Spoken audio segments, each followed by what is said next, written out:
Shalom, shalom, Israel. We are now live. Salakia for running a little late. Got a little distracted. We were going over some things and talking about the game plan for tomorrow. Just a heads up, there will be no class tomorrow. No Sabbath class tomorrow. We got some business to handle and exciting news coming up, of course. But before we get into all of that, before we get into anything, shout out shalom to those that are in class today. Thank you for coming out. Shout out shalom to the SOW out in Rochester, New York. Houston and Virginia, of course, brothers and sisters fighting out there. Of course, shout out to Cocab in Guatemala, the brothers in London. London. I said London. London and Atlanta, and of course the brothers and sisters out there in LA as well. Shout out to all that are listening and are fighting the fight daily. Now we have some new students coming in later, so those they might be watching the rerun, and also people that might not have been here last week. Give kind of a recap, just a small one. Last week, we began to look into the life and the story of David and his trials that he had to endure. Although you would assume because he was chosen, he was anointed as the king, he wouldn't have had the type of road he had to get to his kingdomship, right? When you look at the history of David, and we'll go into the actual story right now, he was anointed when he was a young kid. Some speculate 15 to 18. We don't know. Who knows? But we do know he was a young kid, and he didn't get his actual rulership until he was 30 years old. So there was between a 10 to 15-year gap between when he actually was told you're going to be the guy versus when he was actually the guy. And that's something that, if we can relate it to our own lives, yes, we might have been chosen to be awoken. Chosen just means given the opportunity to serve the Most High at a higher capacity, a higher level. We're not going to make this about kingdomship and rulership. It's just simply the fact that when David got chosen, he got the spirit put on. That's all that happened. I actually wouldn't prove that. Give me 2 Samuel 16 or 1 Samuel 16. That's where it started. 1 Samuel 16, and it was verse 13. We're going to start from there, and then we'll kind of recap after that. Read on. 1 Samuel chapter 16, verse 13. Then Samuel took the horn of oil and anointed him in the midst of his brethren. Now, the first thing we have to understand, and for those that are catching the recap, is David was the youngest of his group. Meaning, if you're looking at it from a carnal sense, his physique was the youngest. He wasn't the most. He wouldn't have been the first choice in any scenario. He was looked down upon. He might have been because he was the 8th son. Yeah. So obviously, if you're going into logistics, if I'm going to see which family member is going to be the lead, I'm probably thinking the firstborn, if not the first, thinking the secondborn. And that's what Samuel was mistakenly done. He looked at the firstborn and said, "This guy has a goodly countenance. He's got to be the guy." And the Most High reminded him, said, "No, I'm not looking at the inward parts. I'm looking at what's inside this man." Not knowing that, yeah, exactly. I'm not looking at the outward. I'm looking at the inward parts. Because what Samuel didn't know, and neither did David, is what I'm about to put through this man, what I'm about to put this man through, is not something that just anybody can go through. Only one who has my heart, has my mind, and actually is going to follow through with my orders and my way of thinking can make it through what I'm about to put him through. So that firstborn, that second, all the way to the 7th, don't got it in them. So this is what it's about. So keep reading. God, it says, Then Samuel took the horn of oil and anointed him in the midst of his brethren. Mm-hmm. And the Spirit of the Most High came upon David from that day forward. And that's what we're kind of highlighting. The fact that the anointing or being chosen wasn't just the fact that you're the king. It was the fact that now your eyes are going to be open. Now you're going to have a perspective that's separate from the rest of the flock, from the rest of the people. For our sakes, when we get brought to the truth and we get that inspiration, just re-quoting that verse again, give me Slack. I didn't have this on me. Can't come to me unless you drew on me, unless the Most High draws you. John chapter. It isn't John, but I don't remember what chapter. John chapter 6, verse 44. Get that. John chapter 6 verse 44. This kind of highlights that point I was making last week. St. John chapter 6 verse 44. Read that. John chapter 6, verse 44. No man can come to me except the Father. Now who is speaking here? First and foremost. It's in red lettering. So Christ is responding and is letting the disciples know, you don't have an opportunity to get to learn me. Unless what happens? Read. John 6 and 44. No man can come to me except the Father which hath sent me draw him. It says, no man can come to me unless the Father which has sent him draw him. It says, I'm going to get that definition of draw. To bring by compulsion. Meaning this is going to be a forceful pulling away from your personal morals, your personal beliefs, your childhood, and how you were established as a kid amongst your friends and family. When I decide to take you from your low state of mind, and I draw you, being the Most High draws you in, now you can come to Christ. But if I don't give you that inspiration, it don't matter how much you might think you love God, how much you might think you want to serve the Most High, you're not going to serve Him the way He wants you to be served. And that's the difference. So when we say we're chosen and we're elected, we're talking about the ones who, when they get brought into the environment of learning, they flourish. They take advantage of it. And the hardships don't shake their belief system. The hardships don't shake their dedication. The ups and downs keep them, that doesn't shake their determination to keep fighting through it. And that's what this story of David really symbolizes. Because both parties had the Spirit. Saul was chosen. He was given the inspiration for a short time. And it was proven that he couldn't hold on to it. So was David. So now let's get kind of into the recap. Give me Revelations 2 and verse 2. Revelations 2 and verse 2 through 3. Or not recap, but kind of move on with the class a little bit. Revelation chapter 2, verse 2. Give me 1 second, sir. One second. You holding Samuel? Yes. You're on 16, right? Yes, I am. Yeah, we're going to hold Sam's. Revelations chapter 2 in verse 2. Are you shy? Give me that. I know that works and that labor. So who's talking again? Right. So Christ says, the first thing Christ said is, you can't come to me unless the Most High drew you to me, right? Then he's coming back here saying in Revelations, I know your works and I know your labors. Meaning I know the quality of how hard you work and I know what you do to show that you love me. Read on. And thy patience. And thy patience. Because what is a factor in serving Christ that there's no getting around? When you're serving the Most High, and when you're serving anybody, what caliber of virtue, what virtue do you need? Patience. You need at least patience. You can see that just serving, well, none of us were slaves, obviously.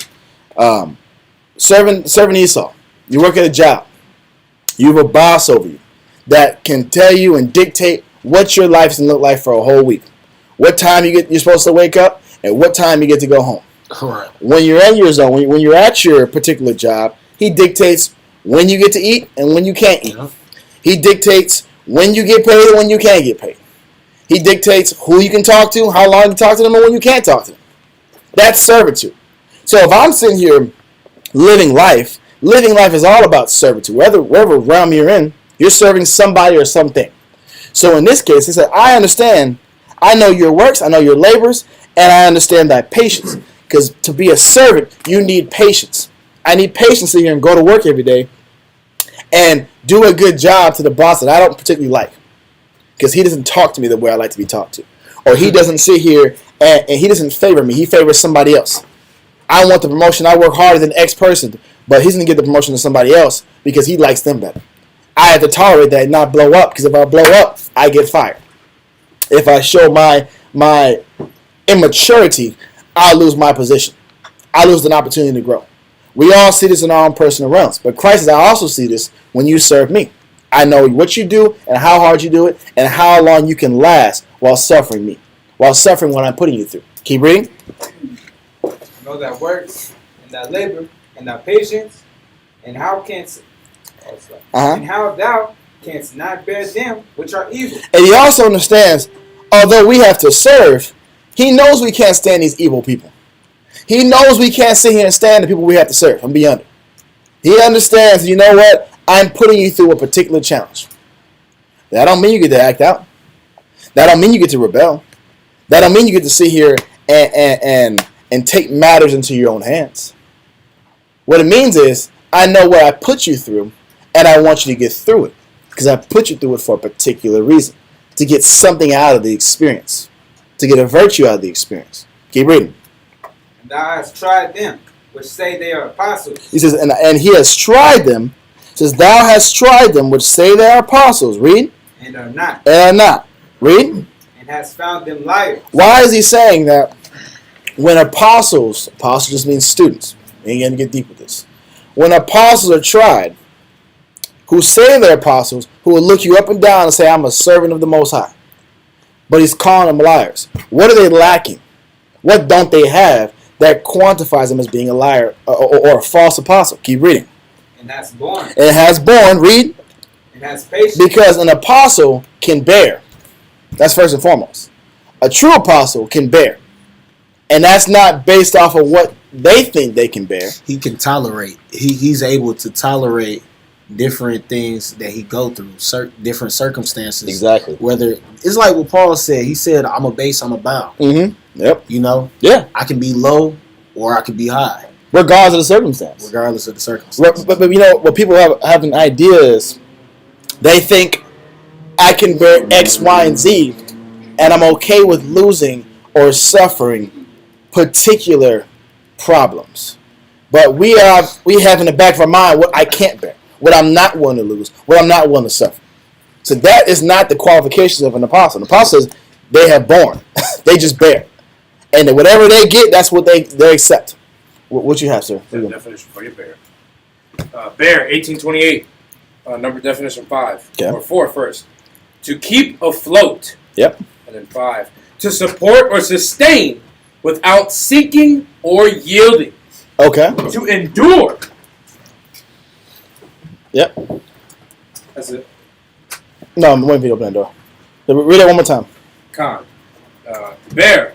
To support or sustain without sinking. So an apostle is able to support and sustain without failing in his belief system, without failing in his determination to serve the Most High. Right?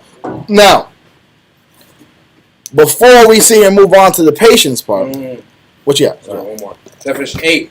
To suffer without resentment. Okay. Or interference. Well, that's important because what he's also looking at is when I'm suffering, can I lose and not look at the Most High messed up? Last week I talked about it, and we might go into today. I don't know if we hit the verse or not, but last week what made David so great and what made the apostles so great. Actually, I can pull the verse right now. Give me Acts chapter 17 and verse 11. John. Acts 17 and verse 11. Yeah. Acts chapter 17, verse 11. Because we're going to find out what qualifications makes an apostle great and able to bear and able to have patience in any situation, any circumstance. Read on. What made David so great? To be able to bear and lose what we're about to read he lost and had to suffer through during his time before he was a crowned king. Read that. Acts 17:11. These were more noble than those in Thessalonica. Paul was an apostle that his job was to go all the way around not Mesopotamia area, but also the Greeks and the Roman cities, and teach the Israelites who were scattered and had never heard the word of God from the perspective of Christ before. That's a new challenge. That is a new perspective on life. To now be told, instead of accepting the doctrine of Moses, which is, for an example, if a brother does me wrong, I have to say, if a brother does me wrong, I can do him wrong in the same instance. If he takes my eye out, I got to sit here. I can take his eye out. Eye for eye. I can go eye for eye, tooth for tooth. That is just one example of what Moses taught. It wasn't because Moses was wrong in teaching that, but at the time, Israel couldn't handle anything more. They didn't have the capacity to sit here and see past how they got hurt. Versus Christ, you come into Christ and saying, yeah, that verse is cool, but Christ says, turn the other cheek. That's an entirely different concept, entirely different worldview. What do you tell you? So you're telling me if someone does me wrong, I gotta look at that guy in the face and trust him again, and sit here and still talk to him every day and allow him to do me wrong again? Guess what he was doing? But it's an instant forgiveness. Yeah, it's instant. I gotta move on like right now. Yeah. Not only do I have to move on. But I can't sit here and shun this guy. Right. Because back in the day, if you did a crime, you had to go in the crime land and to stay over there. Like, I don't got to see you forever until you die or the judge dies. Right? Or unless you step out of those boundaries, you come back in. Yeah, or unless he crosses boundaries and escapes from jail, then I can get him. Yeah. But now we're saying, okay, I can be done wrong, and I don't get the personal gratification of vengeance. I have to let Christ do that. I don't agree with that. But for us, what we're seeing is these individuals, that's just one example of many. But these individuals, someone get the camera? Come on, y'all. I'm leaving. These individuals were being taught a different way of looking at life altogether. A different way of having to go through their life, different way of having to aspire for greatness in Christ, which was at a much higher rate, and you had to lose a lot more in the flesh to please the Most High. There's a lot more robotic when just following the law. But now I'm like, okay, you're being told not only do I have to follow the law, but I have to sit here and have a pure mentality while I'm doing it. And I can't fake it. I can't just go through the motions. I got to be sincere and keep abounding in virtues and abilities and spiritual growth. That's more challenging. It's more work. It's a constant battle. So keep reading. What did these individuals do that made them a little more unique, or way more unique than the rest of the Israelites around them? Read on. God, these were more noble than those in Thessalonica, in that they received the word with all readiness of mind. So the first thing that made them more noble and more special was the fact that when they were receiving the information, they didn't have their own particular biases when they were listening. So I'm getting this word. Whatever I might have learned previously, I'm not going to try to mix and mingle and try to make it make sense to me. I'm going to hear what you're saying for face value and just not just trust, but I'm going to hear it and I'm going to prove it for myself to make it make sense. So when I'm told I got to suffer for Christ, I'm not just saying in the back of my mind, well, that's not me. That's not my case. I'm going to go in the Bible and do what? Keep reading. And searcheth the scriptures daily, whether those things were so. So what made these individuals noble? They're being taught, I got to suffer for Christ and walk the same walk of discipline that my Lord and Savior had to walk. Instead of combating in their mind, man, I don't believe in that. Or I shouldn't have to suffer that much. Or I shouldn't have to bear that much because I'm chosen. I'm special. I shouldn't have to lose that much. They said, okay, if I got to lose that much, then let me prove in the scriptures why the Most High is right. And that was what the class last week was going into. Let me find and look at life from the perspective of Christ. Okay, you know what? Let me find out how this makes sense in Christ's eyes versus how it makes sense in my eyes. That makes a difference when we try to determine who is a false apostle, who's a liar, and who's sincere. Because the apostles bear. How can they bear? How do they get through all this? We read last week that David only got through it because he went back to the sanctuary. So I would have slipped too. But if I didn't go back to the sanctuary, like Psalm 73 said, I would have been like everybody else. Same thing with the apostles. I got to keep going back, keep reading, keep proving that what I'm reading is right. And what I'm going through makes sense. Versus the contrary, when we try to find every reason why this does not make sense. Why this is foolish. Why I'm wasting my time, wasting my life. Give me back that in Revelations 2 and verse 3 now. Revelation chapter 2, verse 3. This is vexing me, bro. Yep, read it. And has borne, and has patience, and for my name's sake has labored, and has not fainted. Because everything that the legit apostle is doing is for Christ's name's sake, which is why they won't falter. They won't quit. They won't sit here and give up when the battle gets too difficult. So, with that being said, let's get to the next one. Give me St. Peter's 2 Peter's 1 and verse 10. 2 Peter chapter 1, verse 10. Yep. Wherefore the rather, brethren, give diligence to make your calling and election sure. Because what is this all about? Remember, we read last week the test that the Most High left for the Israelites during the time of Canaan, or during the time of Moses and Joshua, wasn't because he was trying to find out who was elected or not. He was trying to show us and show us that we aren't elected. Oh, no, let me reword that. He was trying to show us through our own personal experiences and failures if you were elected or not. Being, he already knows who's chosen. He already knows who's developing. He already knows who's going to make it to the end and who's not going to make it to the end. The battles now is for us to see ourselves. Can I see that I am actually the chosen?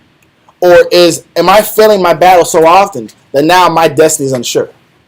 Now the landmark is unsure. That's why Paul's saying, make your what? Give diligence to make your calling and election sure. Because diligence is steady application in any business. I got to keep working at the deficiencies of my spirit so that I know without a shadow of a doubt, I'm going to make it. Or I'm actually chosen. Versus like everybody else, versus like the 2/3 that get the knowledge, or not 2/3, the people that get the knowledge and don't make it, don't last as long. I don't want to be that guy. So I know my deficiencies, I know my faults. I'm going to keep studying every day to see life through Christ's eyes and through his perspective, because I want to prove that everything that I'm going through makes sense. Would you say it's a race? As far as like what Paul said about, running a race. I will say there's the race reference is because the race is not to the swift, right? Yeah. The race reference is used to explain what type of sense of urgency you have to have. Because none of us know how much time we have to make the particular changes in our life that we need to make. So if I know I got X, Y, and Z problems, and I don't know how long my life is, like we read last week on Job 8, none of us know how long we're going to live, and we don't have a long enough life to experience everything we need to experience to solve all of our issues. So that's the case. I got to keep reading to find the wishes of myself that I didn't know were there, so I can solve them. Because the more issues I solve, the more deficiencies that I can conquer, the more sure I am in my path with Christ and my relationship with Christ. And that's what we're trying to bring out. So the sense of urgency has to get created from something. You have to look at like the world's falling apart tomorrow to make some real changes. Because a lot of us, it wouldn't change if we didn't feel a real imminent threat that everything's falling apart. No. There'd be no... Why change if I know I can work my regular job and follow my regular dreams and get rich and be successful, and there's no consequence for my actions? Or like what Israel did back in the day, where they had furniture, they had new furniture. Yeah. Now, look, I'm gonna enjoy this furniture. All my redwood, like vermilion or something like that. All my vermilion wood, and I want to sit here and relax and rebuild my home, and get a bigger box to live in, get doper boxes to drive. I'm gonna attend to my garden. I'm gonna attend to my garden, get my vineyards up, and I'll be okay. And that was the problem that we've always had. We get comfortable in the spirit. We get comfortable in who we are as a person. This is before the spirit. We get comfortable being carnal. We get comfortable with our little issues in the flesh before we even get told, what's wrong with us in the spirit. We're already comfortable. Okay. So if I have no sense of urgency that I'm going to fall for these issues that I never fixed when I was a kid, then why change at all? I'm still winning. So this is why Paul always makes it about urgency and the world's falling apart tomorrow. This was 1,000 years ago. But he had to look at it that way, because why change if he didn't feel that pressure? But I don't get too deep into that. Let that go. Give me 1 Peter 5 and verse 5 through 6. When we get closer back into this story. Why are we going through this? The main theme last week, before we even got to the story last week, because we didn't get to it, was explaining how the idea that I'm chosen and I don't have to suffer anymore, but I've made it, or because I got the word, life should get easier, it's not reality. The being chosen or elected part is just the beginning. It's just to see, okay, who has a shot? Who could be in the running? Now it's about, let me solidify that I am making the end. That I am rocking the right path. Keep reading. 1 Peter chapter 5 and verse 5. Yep. Likewise, ye younger, submit yourselves unto the elder. Yea, all of you be subject one to another, and be clothed with humility. So the main point in this whole thing, in order for me to be patient, in order for me to bear what the Most High is about to take me through my life, or has already taken me through my life, in this walk, in this truth, the main thing I need to have is to be clothed with what? Humility. Humility, because that means I don't think too highly of myself anyway. Because David was constantly known for not thinking too highly of himself. He called himself a worm. He said, I am dust. Because we are dust. We are just ashes. We are just pawns in the grand scheme of things. We want to be technical. But a lot of us have high perspectives, high pride of who we think we are. And that's why we feel like, I don't deserve this. For instance, I'll never forget, I was 10 years old. and I was not very consistent with tying my shoes. All right, so we're playing this game in recess, and I didn't have my shoes tied, so I tripped on my shoes, and I was foolish. I didn't put my hands out, so I busted my front 2 teeth. And I'll never forget. I went into the mirror. I was mad at life. I was mad at everybody. I said, God, why'd you allow this to happen to me? Why'd you do this personally to me? And as I got older, I always remember that story. So I'm like, man, you were such a fool. Like, you were told the day before, tie your shoes. You were told hundreds of times, you didn't make sure your shoes are tied before you go out there. You was probably told before you even went out to play, tie your shoes. And you don't blame the Most High for your life and how you're suffering. You have pride. Like, you can't go through nothing. Like, you can't lose nothing because you're just a liar shy. Who are you? Even in our own sufferings, in my own personal life, there's certain experience I had to go through that, in my nativity and my understanding, I might not have thought was fair. But as you look back at it, who are you? You don't know what you did in your previous life. How about that? And you also don't know that the fact you went through that is why you love me now anyway. Right. Because if you didn't lose anything, then what would have convinced you to keep learning more about me? If you didn't suffer anything, what would have made this word relatable? What would have made, if you were just winning, if you was a winner, you was a stunner, why serve God? Stunners don't serve God. I don't know if you know that. Stunners have no need for God. Because stunners are stunting. That's just a reality. His servants are in a particular place because there's without distraction, without excess, so you can focus on what's in front of you. So you can focus on reality. You get outside your little bubble. That's important. That matters. You got the money, cars, and clothes, and the distractions, and the luxury, and you're not worried about that. You're not worried about God. Ain't no time for God. It's time for you.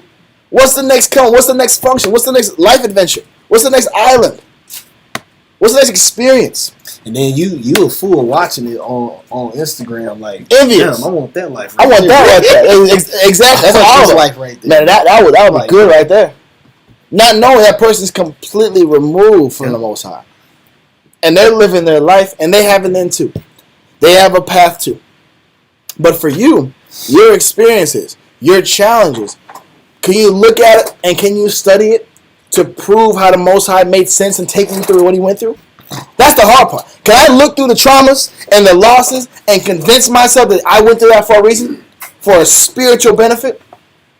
Or am I going to look at life like, man, I didn't deserve that. That shouldn't have happened to me. That's the humility that a lot of us tend to lack when we ponder and think about what we didn't get in the spirit. What we didn't get in the flesh, So get that last part again. Let's finish that up. Come, 1 Peter 5:5. Likewise, ye younger, submit yourselves unto the elder. Yea, all of you be subject one to another, and be clothed with humility. So we have to be clothed with humility. Why?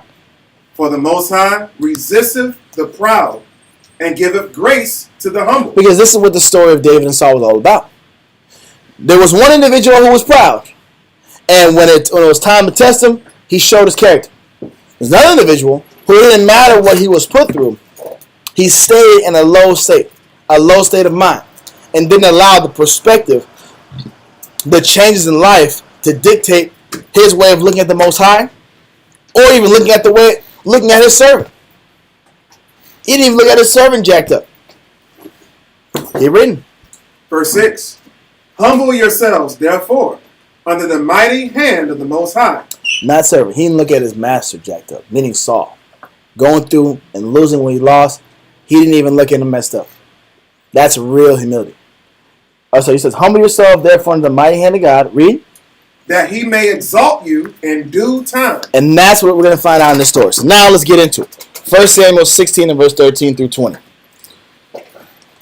Enough of the intros. Let's get into the story. We're not getting to that part today. I can already tell you. Samuel 16. The second part about the judges. We're not going to get there, but I already know. 1 Samuel 16 verse 13. Yep, let me get there real quick. We're going to be here for a while.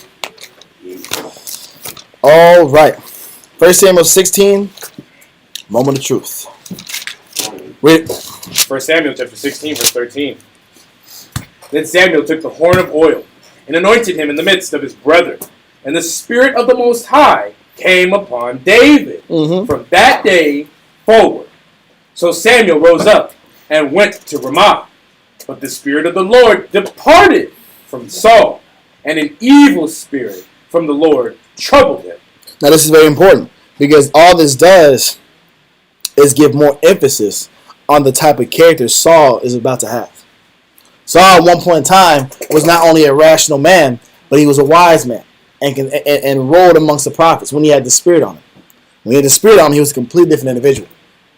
And we went into that, what that looked like last week. I won't go into that again. But he was a complete individual. He was respect worthy. He was leader quality. It's easy to serve someone when they're leader quality. It's not hard to be subject under an individual when they make sense to you. And not only do they make sense to you, but their reasoning makes more sense than yours. That's not a challenge.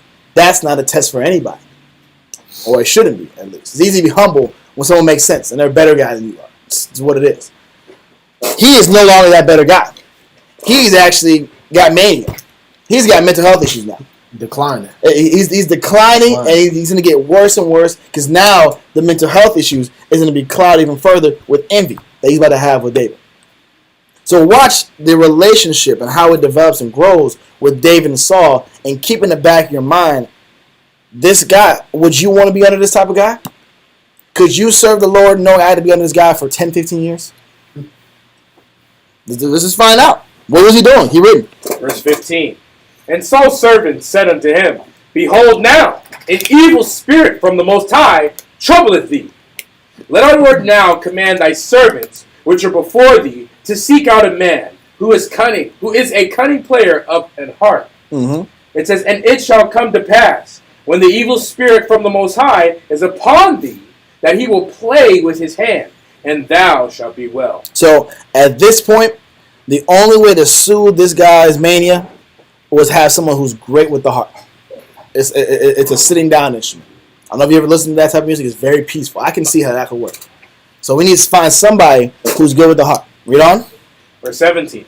And Saul said unto his servants, Provide me now a man that can play well, and bring him to me.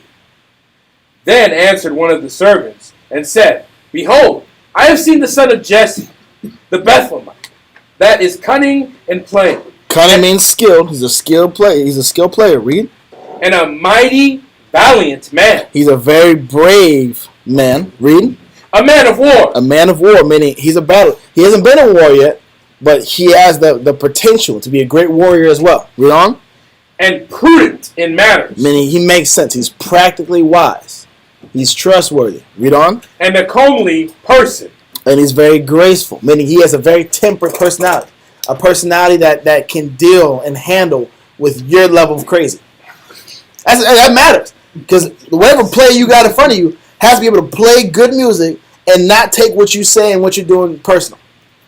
And not quit the first day when you're spazzing out, cussing him out, calling him out his name. But he was a very comely, graceful person. Read on.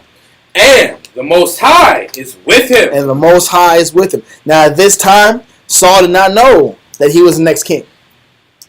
He didn't know that the Spirit left him and went to David instead. But he'll find out shortly. And that will change his whole perspective on David. But keep reading. Verse 19. Wherefore Saul sent messengers unto Jesse, and said, Send me David thy son, which is with the sheep. And Jesse took an ass laden with bread, and a bottle of wine, and a kid, and sent them by David his son unto Saul. Now, for David, this move might not have been a major, impactful move. But for a lot of us, this is a career change. Remember, David was a sheep herder. His whole life was always out in front of him. His whole family was going to do the same thing for generations, generations. Your friends, your family, your acquaintances, your loved ones maybe, all that is getting removed. And you got to sit here and get up and serve this other man who you don't know. And can you handle that? Some people, even the slightest career change, even the fact I got to remove myself from my family, rocks their whole foundation. Rocks who they are. Rocks how comfortable they are and whatever situation they're in. This is just one of the small tests that he was able to endure and not take personal. Keep reading. Verse 21. And David came to Saul and stood before him, and he loved him greatly. And he became his armor bearer. Now this is cool at first because the boss likes you. Mm-hmm. It's cool. The boss likes you. He appreciates your hard work. He's giving you promotions. He lets you sit at the big table. Everything's all good right now. It's all kudos. The servitude ain't that bad. It's not bad yet. You know what I'm saying? Keep reading. Hey, but the arm bearer, what that means is you are his personal lackey. Right hand man. So wherever he goes, you're going. If he wants to sit here and go 1,000 miles of walking, you got to carry his armor. Armor means I got to carry all the supplies. I got to carry his clothes. I got to carry. I'm the water boy pretty much, and that's my entire occupation. On top of the fact, at night, I'm also the one soothing his mind. So there's no me time at this point. I'm 100% personal bodyguard, like Beyonce's bodyguard. I don't know if y'all know about Beyonce's bodyguard. He's always by her side, but he gets paid like $1 million a year. To do that. David and I getting paid $1 million a year to do this. Your whole life, you wake up before this guy, and you go to sleep after this guy. What you got? It sounds like he's like his personal assistant. Yes, he's everything to him. Probably feed him too. Oh, most definitely. I mean, that's what this position was. Is you're my arm bearer. You're gonna be next to me everywhere I go. You gotta carry this armor. You're gonna give me my water. You're gonna sit here and play my music for me. And wherever I go, you go. That means you have no personal life. So don't think just because you're with me now, you get to sit here and explore the city and live your life and meet new friends and sit here and that's not what this is gonna be. That means you're gonna explore whatever he explores. If you're a slave. You are a glorified slave at this point. Background character. Yeah, but it's cool because he likes you. Right now. The servitude sucks. It's not great. It's hard work. It's 20 hours. It's probably 15 to 20 hour gig, and the only thing that makes it worth it is you to eat the good meats at the table, and you know he's nice to you right now. That's okay. It's not that bad. Keep reading. I'll read it again. It says, And Saul sent Jesse, saying, Let David, I pray thee, stand before me, for he hath found favor in my sight. And it came to pass, when the evil spirit from the Most High was upon Saul, that David took in heart and played with his hand. So Saul was refreshed and was well, and the evil spirit departed from him. Yep. 1 Samuel chapter 17, verse 1. Oh, you're on 17 now? Okay, so give me 1 Samuel 17 in verse...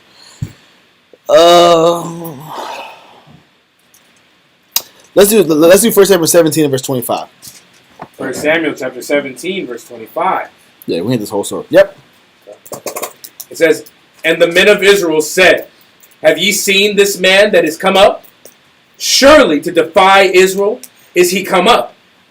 And it shall be that the man whom killeth him, the king will enrich him with the great riches, and will give him his daughter, and make his father's house free in Israel.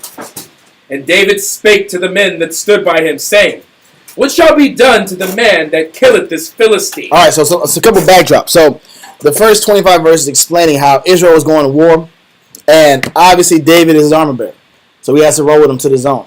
And some of his brothers were also told, actually I think all of his brothers were told, to go to war as well. Mm-hmm. This time, the king says you're going to war, you have no child. There's no rights. So you're going to go fight for whatever cause it is. The Philistines were giants. I don't know the exact dimensions and height. They were specifically, it tells you in 1 Kings that they were like 7 to 8 feet. Well, Goliath was like 7 feet, but everybody else was... He had been tired of 7 feet. 7 feet ain't no giant. Everybody else 10, right? I could have sworn like 7'1", you're considered a giant. Okay. Right. Well, let's say they're 7 foot giants built like LeBron James. How about that? But there were others that were taller than him. Yeah. That's what I'm trying to tell you. So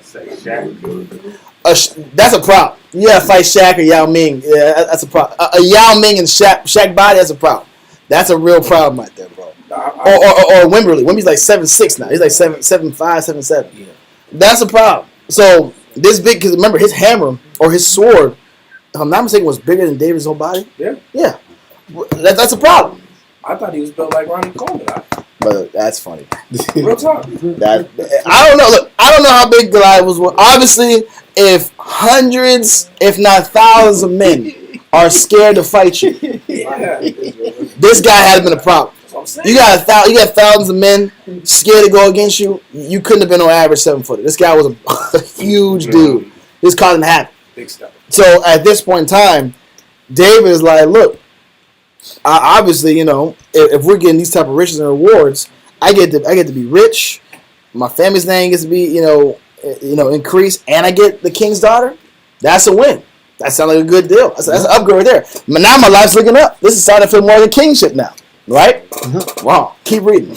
Verse 26. And David spake to the men that stood by him, saying, What shall be done to the man that killeth this Philistine, and taketh away the reproach from Israel?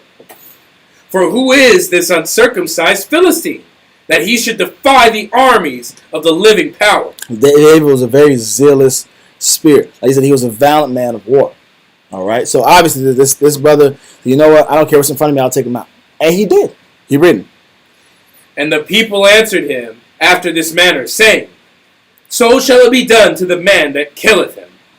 And Eliab, his eldest brother, heard when he spake unto them. Now, remember, David at this point has the spirit of the Most High on him. Now he has the courage of God on him. He might not have been this boisterous if he knew the Most High wasn't backing him. That might have changed things, all right? Because remember, his eldest brother, who was probably the biggest, baddest dude in his family, was scared too. Yeah. So he's watching his little brother, the eighth son, sitting here flex and talk all this yish, and he's not liking that. He's not liking the fact that his brother all of a sudden has more character, more spiritual development than he did. More courage. How did this guy who got raised in the same household as me all of a sudden thinks at a higher frequency than I do? Has more faith than I do. Is more fearless than I am. Is growing so fast. That envy is starting to boil. And David is watching his family. I'm going to keep reading because you'll see it. Reading. And Eliab's anger was kindled against David. And he said, Why camest thou down hither? He said, Why are you here, boy? What you doing here? This ain't your occupation? What are you doing? Mind you, David actually, I was wrong as far as the armor. He wasn't armor bearing at this time. David was actually at his village with his father. And his father suggested to bring snacks, water, and bread for his brothers. Yeah, exactly. Like, to feed them. They're hungry. They're on the battle. So he's actually there to help him out. He just seen that everybody's scared to fight and decided, I'll go out there and war myself. Yes, sir. Yeah, he was over 10 foot tall. Okay. That's what I'm saying. He had to be, bro. Because a royal cubit is about 20.6 inches. Yeah. So that times 6 and divided by 12, about 10 foot. There's no way 1,000 men or 100 men are going to be scared of a 7-footer. I mean, even if you're Yao Ming with Shaq body, if you all gang this guy up, it wouldn't be that big a problem. If you're 10 foot tall and, you got a sword the size as long as a car, yeah, I might be a little nervous about that too. I ain't gonna lie. Yeah. So, with that being the case, David is now having to face the anger and the jealousy of his siblings because he's more spiritually virtuous than them. And can he sit here and take that hate? Remember, the Bible says, in your own country, the prophet is not loved. It's the beginning of him feeling that.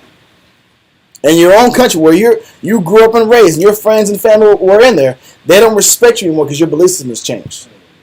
Your virtue has changed. Your way of looking at life has changed. It's different. And for a lot of us, it's a hard pill to swallow. And that's one of those things that we don't want to give up on. We don't want to let go of. But David's having to take this and still push past it and still grow and not let that particular family squabble hinder his growth. Keep reading. It says, And he said, Why camest thou down hither? And with whom hast thou left those few sheep in the wilderness? There's no one watching the sheep. Our father cannot do it. What are you doing here? You left your responsibility, right? Read on. I know thy pride and thy naughtiness of thine heart. For thou art come down that thou mightest see the battle. Yep. And David said, What have I now done? Is there not a cause? He's not understanding this wrath and this hatred that's fuming off his brother. But this is all part of the test as well. Can I eat crow? Can I sit here and be told my family members, I don't like the change you've gone through? Or you think you're better than us now? What are you doing? Why do you have this perspective now? Why do you have this belief system now? Why do you have this sudden faith and courage that things are going to work out when I'm telling you it's not going to work out? That's an issue for a lot of people. Parents, I don't think our circumstance is going to work out. You tell them it's going to be okay. God got us. Where do you get this confidence from? Where do you get this perspective from? Where do you get this outlook from? I raised you. I gave you my mindset. Why is your mindset not different than mine? It's a small test, but all these small tests keep building up more and more and more to see how David's going to react. Now, we're going to skip the rest of the story because it's not the main point. Jump to 18 and verse 5. Chapter 18 and verse 5. 1 Samuel chapter 18, verse 5. After that scenario, David obviously slayed Goliath. He obviously was commended by the men around him. He earned the respect. But what he didn't get was all those riches, and he didn't get the wife that he was promised. So he's already losing out. He didn't get the daughter. Both daughters that he was promised were taken from him. But can I sit here and lose? Can I sit here and not get what I was promised? Can I sit here and bust my tail and serve this man who does not respect? Because at this point, David or Saul, when we read in 18:5, is losing respect for David, or is losing love for David. So now the boss you were serving that loved and appreciated you is now looking at you jacked up and is now actively trying to get rid of you in various different ways. And let's read it. 18 and verse 5. 1 Samuel chapter 18, verse 5.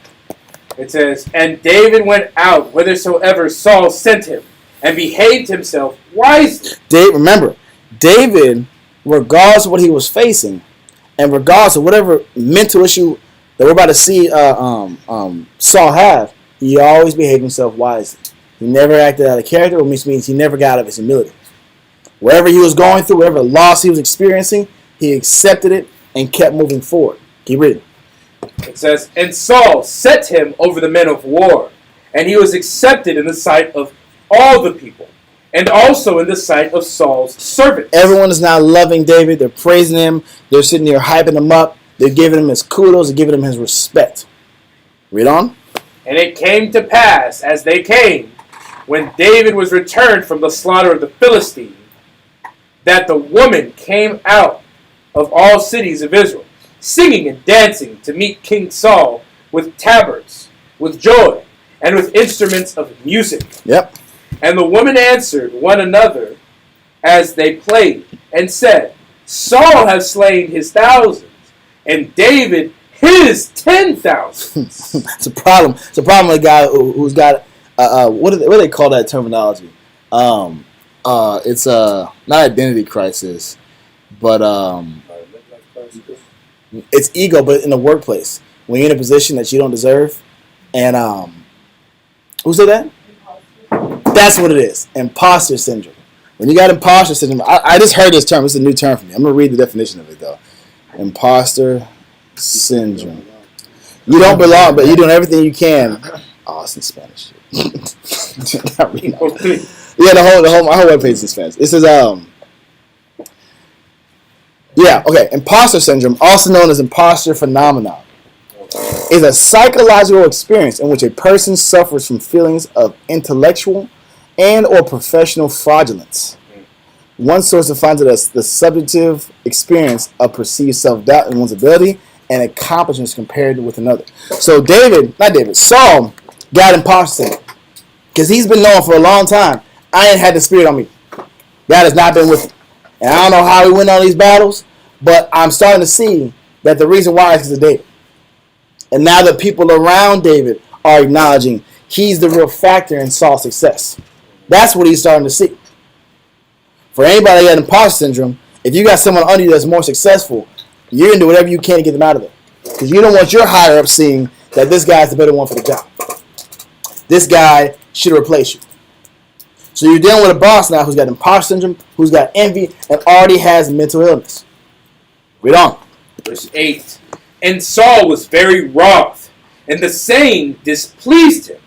And he said, They have ascribed unto David 10,000s, and to me they ascribe but thousands?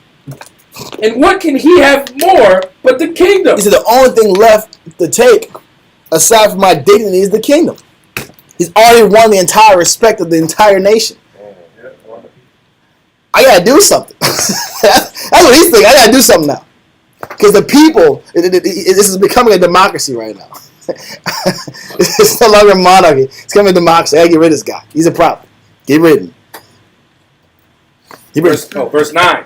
And Saul eyed David from that day and forward. Which means now, David's circumstance and his servitude is going to start taking an uncomfortable turn.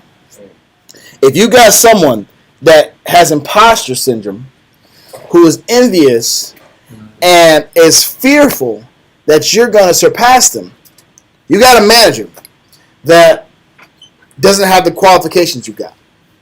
and the people over them or people around them are always complimenting how your assistant management is the top dog or is dope, is favorable, has the best counsels, makes the best plays, hires the best people.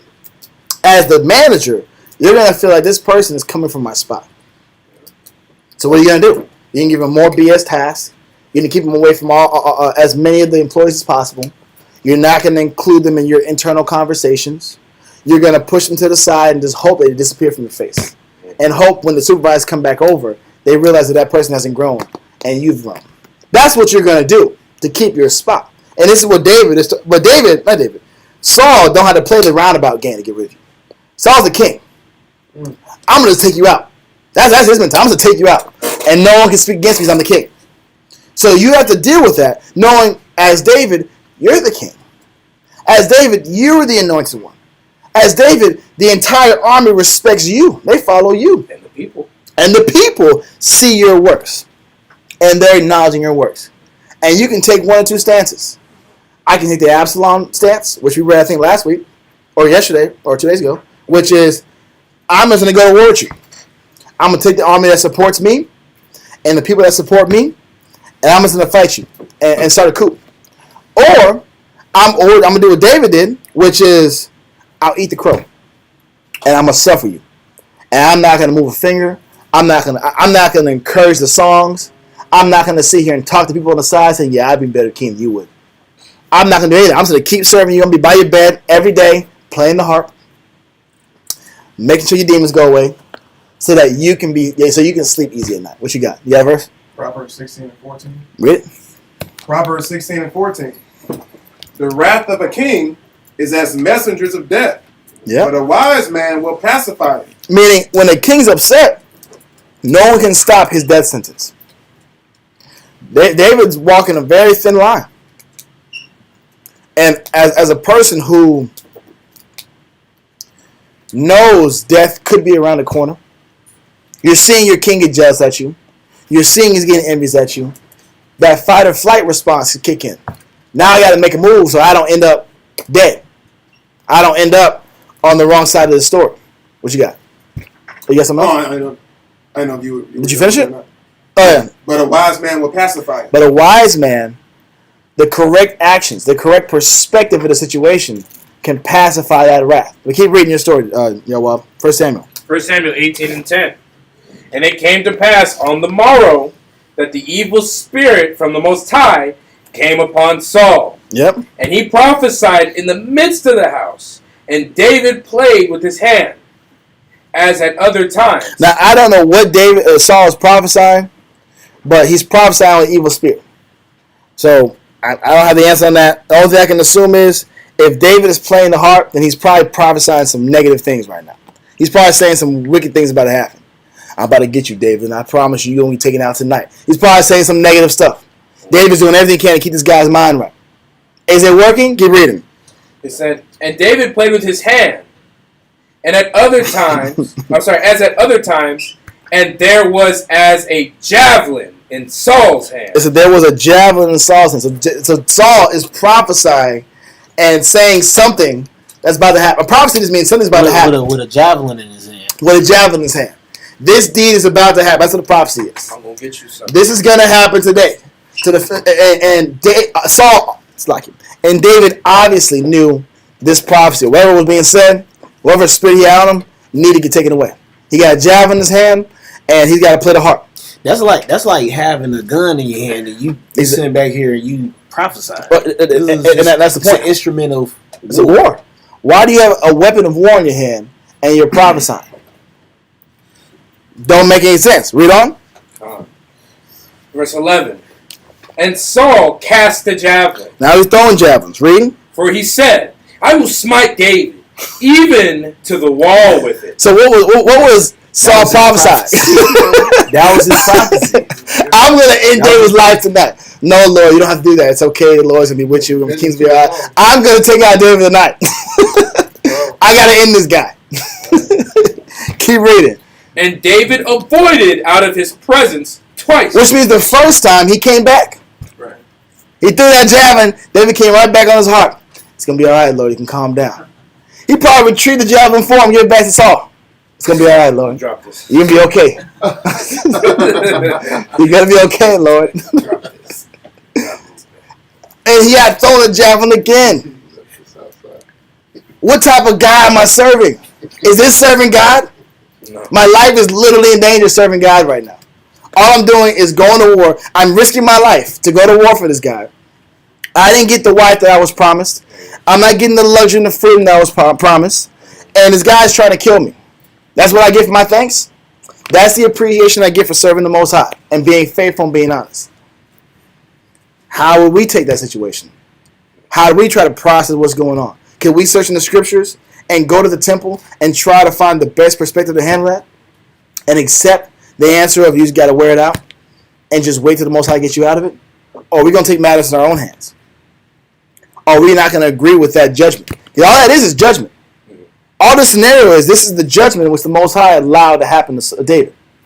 For someone that was chosen, you can look at that as I'm being cursed.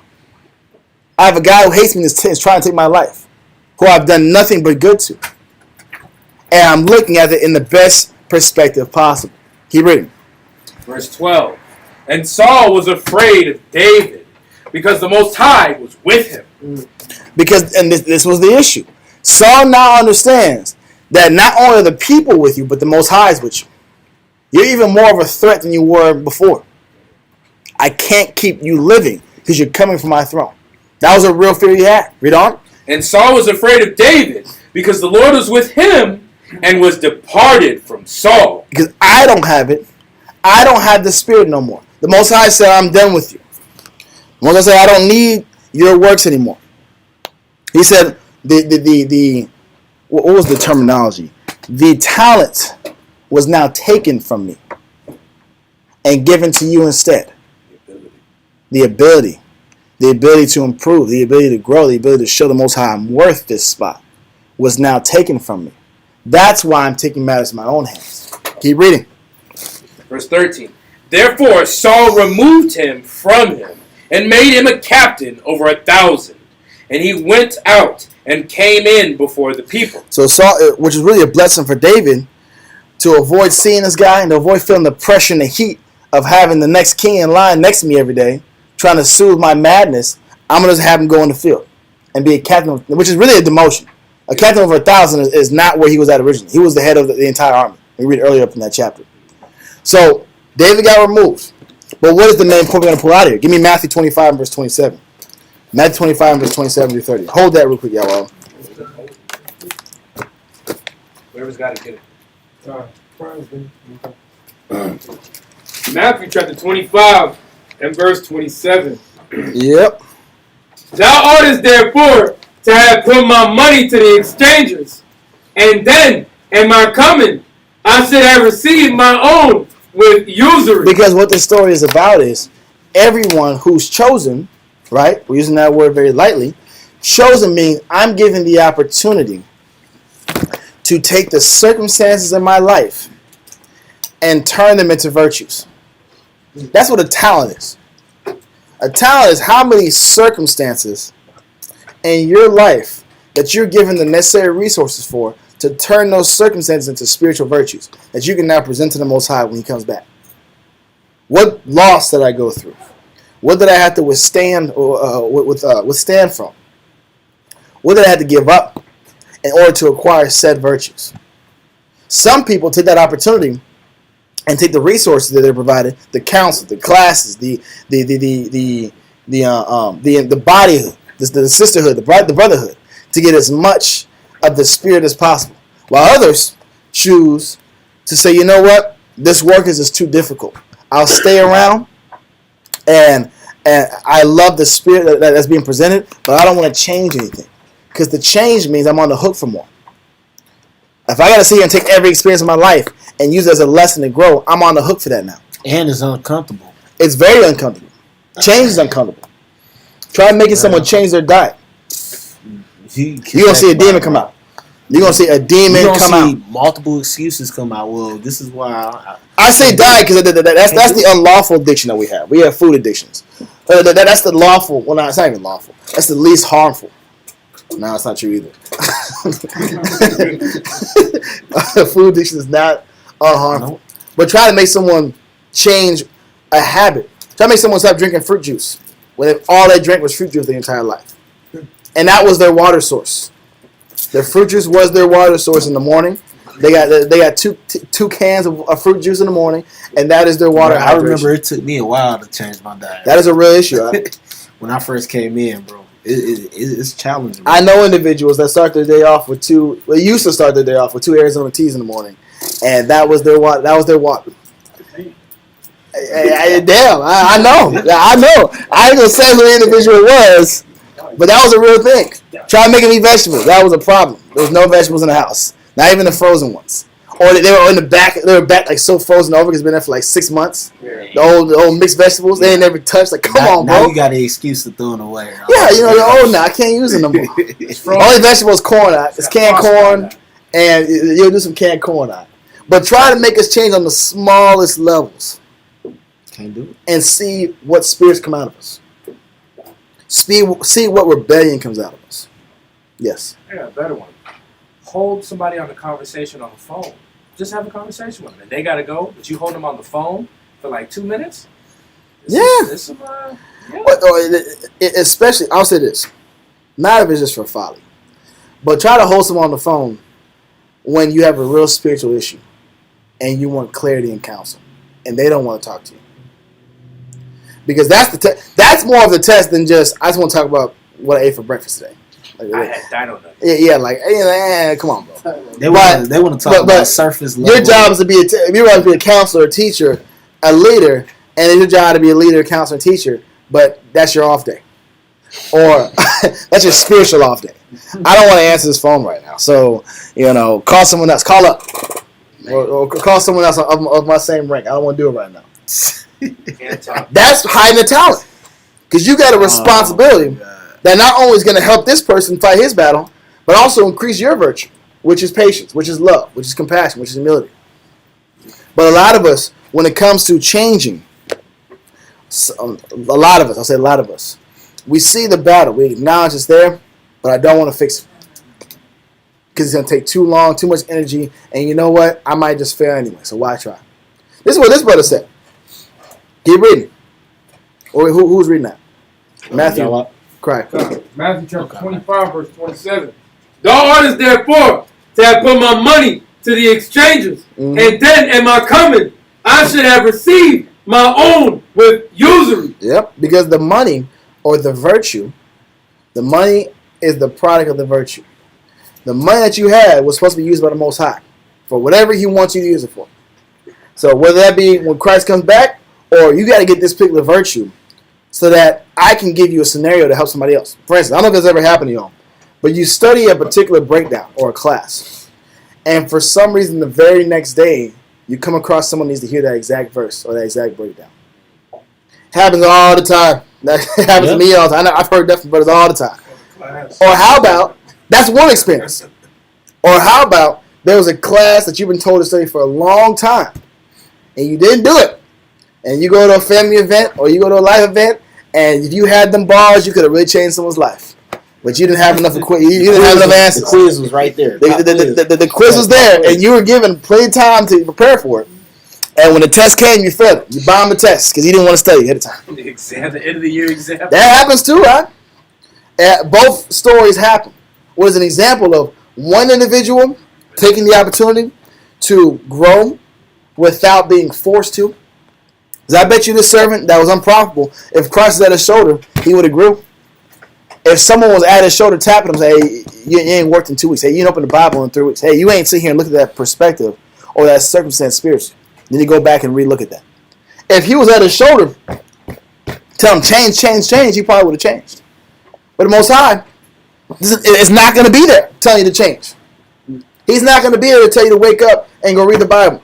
Before you go to sleep, read the Bible. Tell you to counsel when you're in your head. He's not going to hold your hand. He's not holding your hand. Because what is this all about? Is this about him finding out who's chosen? Or you find out if you're chosen? That means you have to be willing to do it. That's the point. You have to be willing because the chosen are willing to do it. He told that to the guy that was lame that couldn't. Do you want to be healed? Do you want to be healed? Thing. Yeah, I'm not gonna make you. Do you want to be? How about you want it? He said after that, pick up thy bed and get in it. That's the point. I'm not going to carry you. Christ is not carrying us to the answers. He's not carrying you to the kingdom. He's going to give you the answers. He said, I leave you a comfort. Now go read it. It reminds me of when it says, with the scroll, the roll. He said, give me the roll. He said, man, take it and eat it. Yeah. I know. I had it in the class, but took it out. No. Well, it's great because... Let's go there. Give me Revelations 3. Because what was that about? Last week, we said the hungry soul... it was in Proverbs 27, I think. It says the full soul loathes honey. The honeycomb. But the hungry soul loves everything that's bitter. What is the bitter that us being deprived of the flesh is supposed to love? What bitter thing are we supposed to love? Give me that in Revelations 3 and verse... is it 3 or is it 1? No, it's not 3. Find that verse. I forgot where it was at. It's Revelation 10. Give that. Read that. You finally read it. Revelation chapter 10 and verse 9.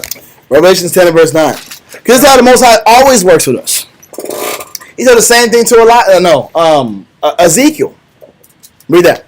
Right. Revelation chapter 10 and verse 9. And I went unto the angel and said unto him, give me the little book. And he said unto me... He said, hold on. Lord, just give me the answers. Just give me the answers on how to be spiritual. So I can sit here and operate the way you want me to operate. Give me the wisdom right now. Just give me the clarity and the motivation and the sustenance to sustain this long battle you better have me do. Or for brothers now, give me the breakdown. Give me the breakdown. Give me the breakdown. Give me the breakdown. They give me the understanding of the breakdown. And they give me the instruction on how to teach the breakdown. Without going through the sacrifices to get the breakdown. Then, give me the breakdown to understand the breakdown better at a higher level. It's like, no. At the elders level. But what that is to get to that point, I think to the point we can teach John 3:16 at a level like a war. You got 10 to 15 years to put in. You got to put in that work. You better put in that work first. I can give you the basics. Lord doesn't love everybody. James 4:4.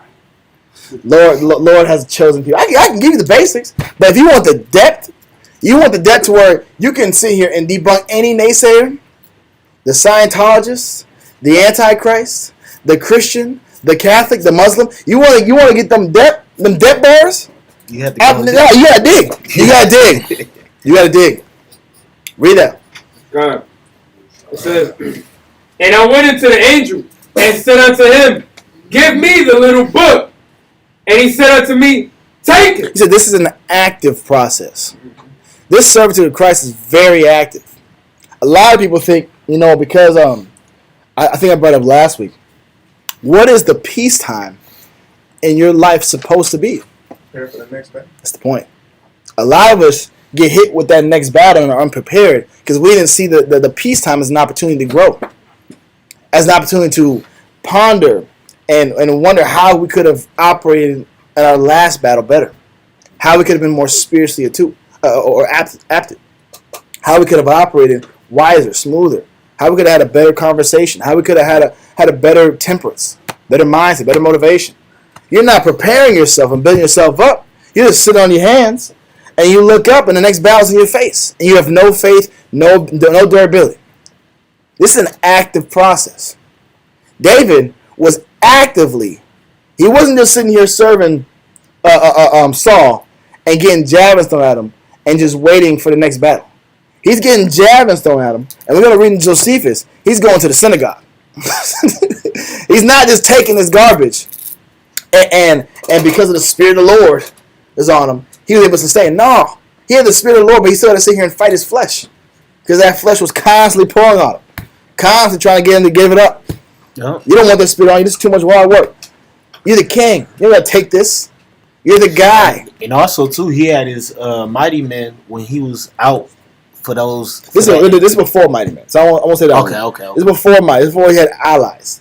You don't got allies when you kicked out of the kingdom and Saul puts a hit on him, saying, find him right now. He needs to die. You ain't got allies yet. He went to go build allies after that. But the point remains, This is an active process. He says, take the book. Read on. Take it and eat it up, and it shall make thy belly bitter. It don't make your. He didn't even say it's gonna taste sweet. He said it's gonna be bitter. I ain't gonna lie to you. You're gonna take it. You're going to ingest this experience, and it's gonna have a bitter feeling to you. You know why? Because it's about purging. That bitterness is about purging. Purging that flesh that always wants the sweet. It always wants the honeycomb. It always wants the peace, the relaxation, the comfort. This life is not comfortable for a reason. Because you're not going to grow if you're comfortable. Yes, sir. Man, it's crazy you said that, Art, because it's basically saying it's going to be purging out the idea that you think everything is all right with you in your life. Yeah. You know what I'm saying? Because the experience is going to show you it's not all right. Yep. The test is to show you you're not as spiritual as you think you are. That's why the test changes. It's not always going to be the same test because you got more virtues to work on. So is it possible to say that because the Lord, the Most High, told him, hey, you going to be the king, right? Yeah. Over Israel. But he probably thought that he was probably going to get the kingdom right then and there. But is it that test where he stretch it out to see where a man is at? Okay. I'll say this. That idea alone, that's like telling someone you're going to get a promotion. And this promotion is going to be a 6-figure promotion. And you're going to really love this promotion. I'm talking like Trump right now. You're going to really love this promotion. It's going to be really great. You know, it's going to be really, really great. I promise you're going to love it. It's going to be terrific. You're going to love it.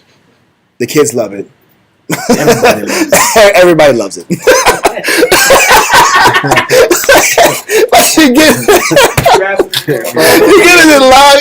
it long in his feet. Still great. It's all good. It's all great. It's great. Promise it's great. And it's year 8, bro. And you ain't got bro. And you like, where's my blessing? Because you know a lot of people are like, yeah, I'm about to get promoted. I'm gonna get this new house. Yeah. I'm gonna get this new car note. Yeah, it's gonna be good. He said he showed me the paperwork. He said we're just processing the last couple of things. We're just gonna change some things, rewrite some paperwork, and it's gonna be great. Promise, it's gonna be great. It's gonna be good. That's some eyes, cross some T's. You can dot some I's, cross some T's, and I'll tell you when it's ready. And month 1 goes by, and you're like, man, we got a lot of T's and dots to cross. Month 2 goes by, and I'm like, man, you know what? I don't know if I'm getting this anymore. You got ghosted. You got ghosted, right? You try to email like, hey, so when are we going to get this paperwork signed? They're not answering your emails no more. And you look at like, man, am I even getting this anymore? And then it's month 6.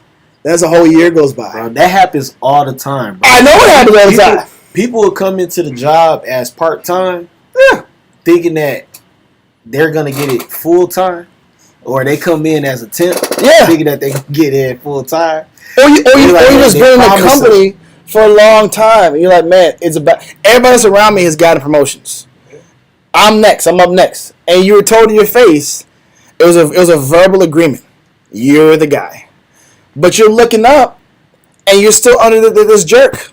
Meaning, you were told, how about this? You were told you're going to replace your current manager. And your manager is already a jerk. You don't like him anyway. And you're like, man, that's great. Obviously, he needs to get out of here. He's bad for the company. Everyone agrees he's bad for the company. Everyone agrees he's got to get out of there. But it's now a whole year goes by and you have not gotten the job yet. And you're still under this guy. And he's making your life a living hell. Excuse my French. Because he knows you're the next one. He knows you're coming for a spot. And everyone in the company likes you. And he's just waiting to get the news like, hey, pack yourself up. Get out of here. So he's making your life as difficult as livingly possible because he doesn't want to give up a spot.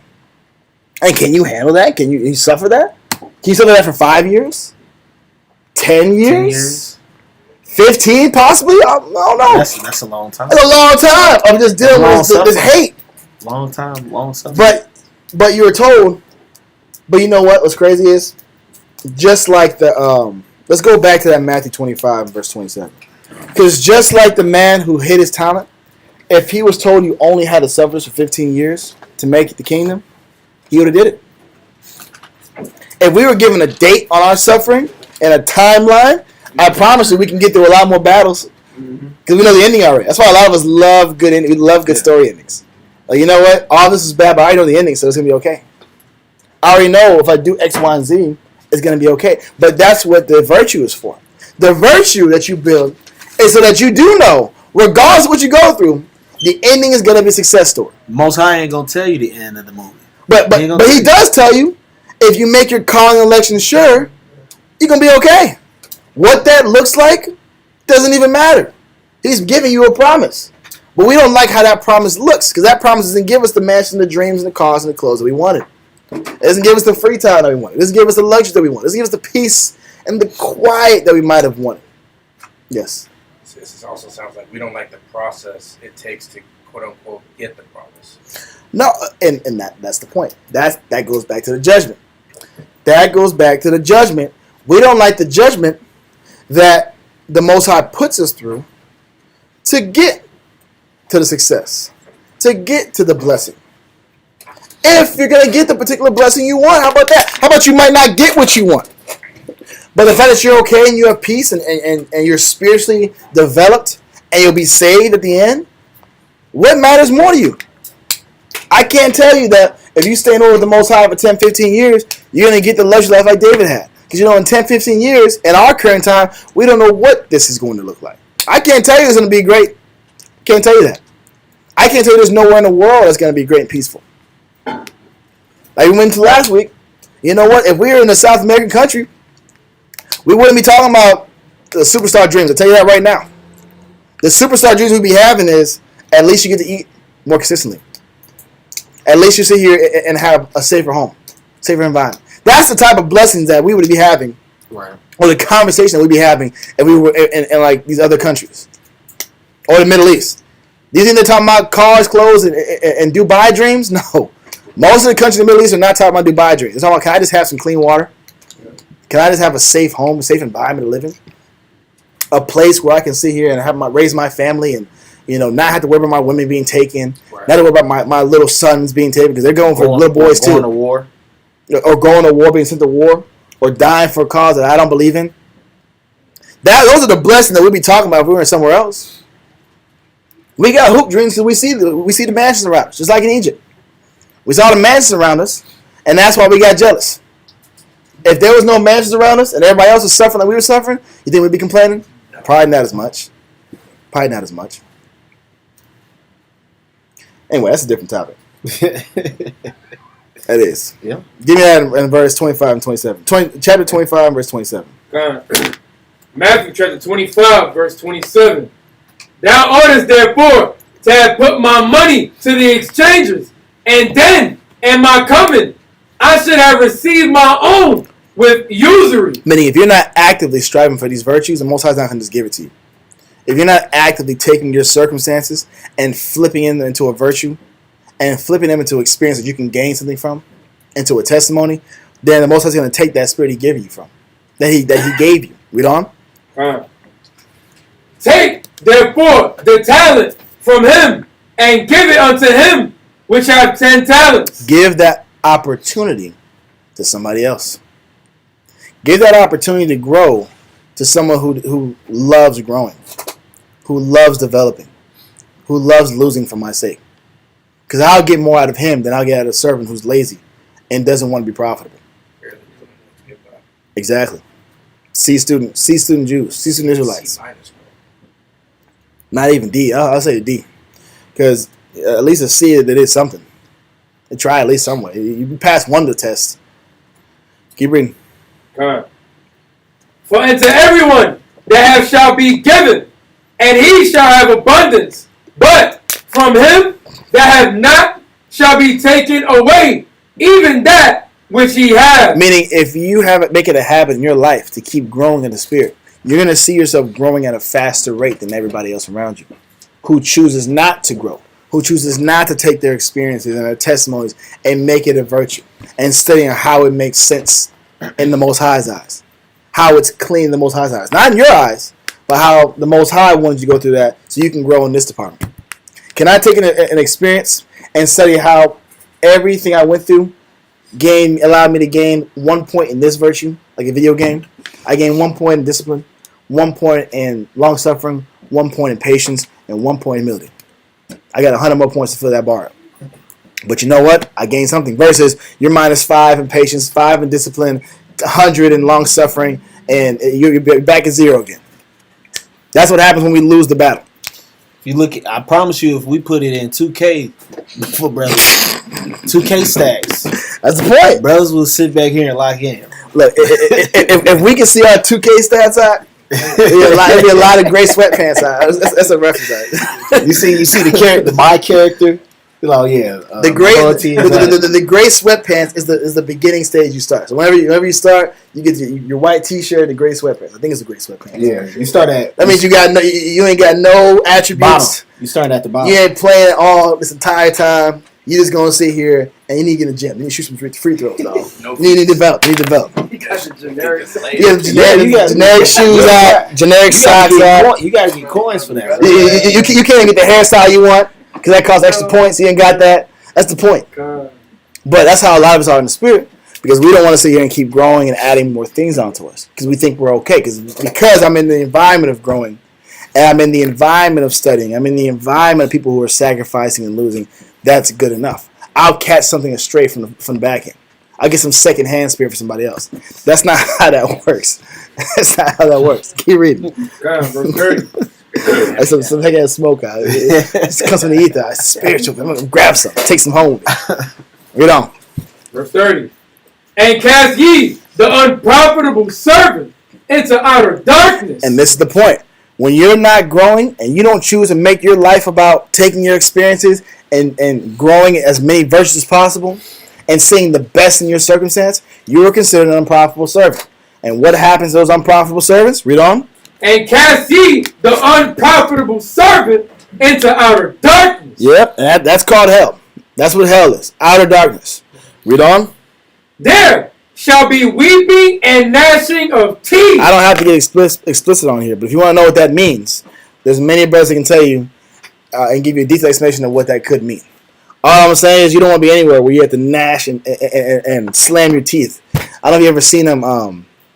They say... No, I'm not going to go into that. Never mind. I'm not going to go into that. The point is, this experience of being an unprofitable servant is going to be very painful. It's going to be very painful. It's an experience that you can't even imagine in the fleshy realm. So, why do we go here? Saul, obviously, was the unprofitable servant. So, who did the Most High give his virtue and his opportunity to grow to? David. Now, let's go through it. Give me that in... We're getting kind of up there. Let's go back to 1 Samuel 18 and verse 15. 1 Samuel chapter 18. Yep. 14 or 15? 14 and 15. Yeah. 1 Samuel chapter 18 verse 14. And someone give me Proverbs 16 and verse 20. Yep. And David behaved himself wisely in all his ways. He said, but David, taking the mental illness into consideration, take the suffering of being demoted. You're already at the bottom now. You're a captain of 1,000 versus over tens of thousands. Right. Taking the fact that you were, we didn't read the story, but for those that know, they know. You were promised a wife, and you were not given that wife. And the one you were given, she was taken from you. Shortly after that, she was taken from him because David didn't like Saul, or Saul didn't like David. So he took your wife from you and gave her to somebody else so she could have kids with somebody else. That was another experience that happened to David. And he still didn't do Saul wrong. He still didn't disobey. He didn't go rogue. That 1,000 soldiers he had, he didn't sit here and tell those 1,000 soldiers it's me versus Saul. I was actually anointed king. So if y'all want to serve the actual king, it's me. Let's start a coup. He didn't do any of that. Read it from the top again. 1 Samuel chapter 18 verse 14. And David behaved himself wisely in all his ways. Everything David did, it was done wisely. It was done under the thought process the Most High is watching my every action. Read on. And the Most High was with him. Yep. Wherefore, when Saul saw that he behaved himself very wisely, he was afraid of him. Because this is what Christ is always about. How is it I do you wrong and you have the love and the discipline, the faith in the Most High to not retaliate? A lot of people, when they give you a harsh reaction, what are they expecting in response? A reaction from The same reaction. You ever see someone wig out when they're yelling at you, they're turning up, and you just stay calm and collected, and they don't know how to proceed? Yeah. That's a real phenomenon. They turn up even more. But then they just stop because they're not getting anything out of this. They're like, okay, whatever, let's walk away, storm off. Because if you're not matching my energy, then why am I so upset? Nothing's feeding me anymore. Nothing is feeding that hate, feeding that jealousy. You're sitting here saying, "Constance Salaki, I didn't mean to offend you," and he just threw a javelin at you, and he was just doing his job. So because of how he operated and how wisely he operated, that's why Saul got even more uncomfortable. Yes, sir. It doesn't allow you to be. It doesn't allow you to be distracted from your own behavior. Exactly. You take yourself out of that person's instability or their emotional rise. Because the initial anger doesn't actually last very long. Once you get it out, it can dissipate pretty quickly. What fuels it and keeps it going is the response to somebody else. That's what turns and escalates problems even higher. Yeah. That was the equivalent to when David was with his mighty men and Shimei was cursing him. And that's the point. And he didn't sit back here. Yep. Mighty man was ready to turn. Yeah. But he was like, look, man, it may be that the Most High got him that's doing this. You know and you see that mentality the entire time. I want to read this real quick because there was something that You want me to read it? Yeah, let me I gotta find it real quick. It was Josephus. Okay, so this is the Josephus commentary on this particular chapter, but also the relation between David, or the comparison to David and Saul. And it's not the actual chapter, but a commentary below. It's page 186. Those have it. Want to look back at it, but it's Tears of the Jews, book 7, chapter 4, and it's right here, point A. Point A. Okay. Antiquities of the Jews, book 7, in chapter 4, reads, "It deserves here to be remarked that Saul very rarely and David very frequently consulted with the Most High by Urim." The Urim was at that time the way the Most High was able to communicate and give clarity and answers on which direction on what life direction to take. It would light up if it was a yes or no answer, if I'm not mistaken. And what it shows is the main difference between Saul and David is, regardless of the situation, one was going to get counsel from the sanctuary and the other person was not. And you can see that because how could anyone sit here and submit and have humility and perform wisely in front of a maniac throwing javelins at him, trying to actively kill him, taking his wife from him, sending him to suicide missions? For those that know, to get his wife, he had to slay 1,000 Philistine foreskins. Yeah, present 1,000. That's a suicide mission. You have to kill. So Yeah. You're sending this guy on these crazy missions to sit here and win your respect, which you already earned because you already killed Goliath. You already earned his reward. You ain't going on another suicide mission because you don't like him, because you're jealous, because you're envious, because you're scared. But to operate on this level and not get spiteful, not get hateful, not look at the circumstances unfair, he had to consult with the Most High frequently. There was no other way he could have made it through. And that's how we have to operate when we're going through our tests, our tests and our journeys in this walk. If we're going through the journey and it's becoming too difficult, you gotta rely on the Most High. And it has to be a constant and an often thing. If not, it's very easy to get prideful. It's very easy to forget your place, to forget your humility, and fail the lesson the Most High was trying to show you. Is there anything more than that? Consulted the Most High by Urim. Yep. And so that David always very frequently consulted the Most High by the Urim. Read on. And that David aimed always to depend not on his own prudence or ability. Meaning, I'm not going to depend on my own wisdom or my own rationale to solve my issues. I'm going to go to the Most High instead. Read on. But on the divine direction, contrary to Saul's practice. Because that's how you stay safe from failing and slipping. I can't just take my own perspective and get used to that. So I get accustomed to that. When all hits the wall, I'm going to rely on the practice I've done the most. If I'm the person that whenever things get bad or things get uncomfortable or there's uncertainty, I'm making my own rational decisions and relying on my own self to solve the problem, then when it gets really bad, I'm going to do the exact same thing. Versus if I'm the person that when things get bad, things are uncomfortable, there's some doubt there, the circumstances are unclear, the path is unclear, I get counsel, I get clarity, I'm going to do the same thing when it gets really bad. That's what he's trying to show us. Because in this particular walk, you're not going to get developed with... Hold on, let me see this real quick. Give me Ecclesiastes. No.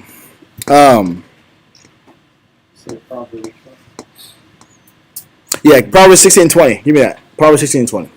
That works. And somebody else give me Ecclesiastes 4:16 through 19. Proverbs chapter 16, verse 20. I don't know the rest of this. Yep. He that handleth a matter wisely. It says, he that handleth a matter wisely. Read. Shall find good. Yep. And whoso trusteth in the Lord, happy is he. Because that's the point. Meaning, if I sit here and handle wisely, meaning I don't take matters into my own hands. That's what handling matters wisely is. You saw what David was doing. David was able to conceptualize his environment and flourish in his environment, which was hellish, because he relied on the Most High. He relied on the answers and direction from the Most High, not his own prudence, his own wisdom. Because his own prudence, his own wisdom would have had him do what? Take this guy out. Yep. I'm going to take him out. I already had the love of the army. I had the love of the people. And God's on my side. I'll take him out. And he had the opportunity to do it when Saul was down out in that cage. And he still did it.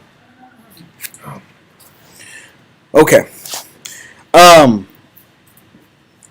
want to pull this real quick before we get to the next stage. Give me Isaiah 48 and verse 10. This is a dope one. This is a dope one. Because it really ties in this concept. It really ties in David's story specifically. Isaiah 48 and verse 10.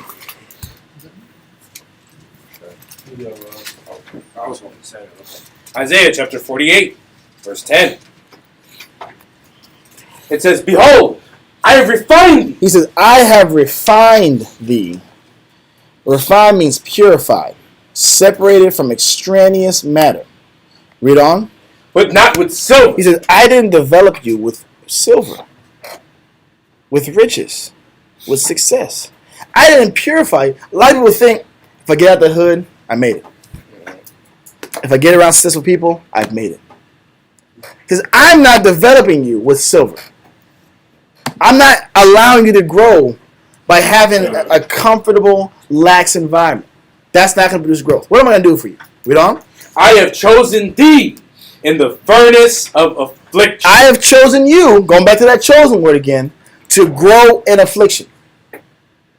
That's an entirely different mindset than what the world teaches you. The world teaches you you're growing when your silver's up, when your money's up, when your success is up. Christ saying you're growing when you're going through more afflictions. And it's getting hotter. And you've got to keep making and rely on the spiritual decision over and over and over again. And you can't rely on your own strengths and your own abilities. Those are two contrary mindsets. But a lot of us, again, we don't like and appreciate that judgment. Because that judgment means I don't get the comforts, or I'm not going to find comfort. Let this go. Give me James 5 and 10. James 5 and 10. Let it go. Yeah, let it go. James chapter 5, verse 10. I know we're driving a point, but I'm also not trying to rush to this next part, because if we get to this next part, I ain't gonna lie, we're not gonna finish it. We're not gonna finish it. James chapter 5, verse 10.